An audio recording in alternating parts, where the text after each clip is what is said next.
ব্যবস্থাপনায়, এই বিষয়টাকে আপনারা কিভাবে দেখছেন? রাজনৈতিক কোনো হস্তক্ষেপ আছে কিনা?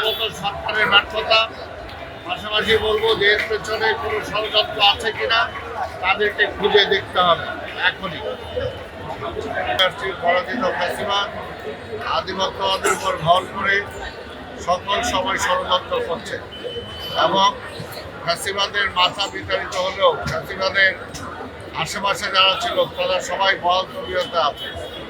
এই কারণে আমরা প্রথম থেকে বলে আসছিলাম এই সকল ষড়যন্ত্র থেকে সরকারকে সজাগ থাকার জন্য।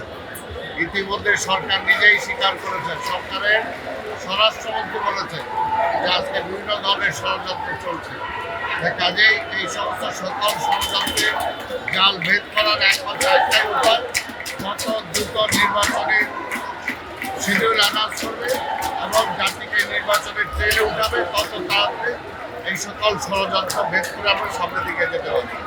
আচ্ছা, বিভিন্ন রাজনৈতিক দল বিভিন্ন দাবিতে নির্বাচনের ঠেকানোর চেষ্টা করছে, আপনারা এটাকে ষড়যন্ত্র হিসেবে দেখছেন? নির্বাচন যখন শুরু হয়ে যাবে তখন কোনো এগুলো টিকবে না। বাংলাদেশে এরকম আমরা বহু দেখেছি, নির্বাচনকে ঠেকানোর জন্য বিভিন্ন সময় বিভিন্ন চেষ্টা হয়েছে, কিন্তু যারাই ঠেকাতে চেয়েছে ঠেকানোর আন্দোলন কোনো সফল হয় নাই। আর 17 বছর ধরে এই দেশের মানুষ ভোট দিতে পারে নাই।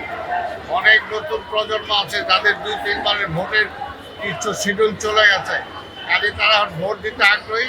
আর একটা নির্বাচিত পার্লামেন্টের জন্য দেশ বিদেশ সবাই অপেক্ষা করছে। আজকে কোনো ইনভেস্টমেন্ট হচ্ছে না, বেকার সমস্যা বাড়তেছে,